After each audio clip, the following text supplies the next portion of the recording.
परवा दिवशी एका वृद्धाश्रमात 10 वर्षीय एक आई होती.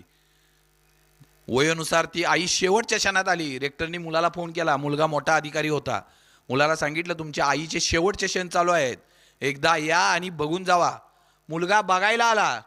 बघायला आल्यानंतर आईला विचारलं, आई तुझी कशी तब्येत आहे, तुला इथं कमी तरी काय पडलं नाही ना, काय करावं शेवटच्या क्षणी तुझ्यासाठी सांग. आई म्हणते बाळा काय करू नको, वृद्धाश्रमच्या फक्त प्रत्येक रूम मध्ये एसी लावून घे. पोराला प्रश्न पडतो, अरे आईनं 10 वर्षात काय कधी म्हणली नाही फॅन लाव, आणि आई म्हणते आता मरताना पोरा प्रत्येक रूम मध्ये एसी लाव. आई अगं कधी काय नाही मागितलं आणि आता कशासाठी एसी पाहिजे. ती आई सांगते बाळा मी आणि तुझ्या वडिलांनी तुला लहानाचा मोठा केला ना, त्यावेळी कष्ट करून केला. आम्हाला कधी उन्हाळा माहीत नव्हता, कधी पावसाळा माहीत नव्हता, कधी हिवाळा कळला नाही, आम्हाला ह्या कुठल्याही ऋतूंचा त्रास झाला नाही. पण या वृद्धाश्रमात उन्हाळा प्रचंड कडक असतो. इथला उन्हाळा सामान्य माणसाला त्रास देतो. ज्यावेळी तुझी पोरं तुला ह्या वृद्धाश्रमात पाठवतील ना, त्यावेळी तुला इथला उन्हाळा सहन होणार नाही. म्हणून आत्ताच प्रत्येक वृद्धाश्रमाच्या रूममध्ये एसी लावून घे.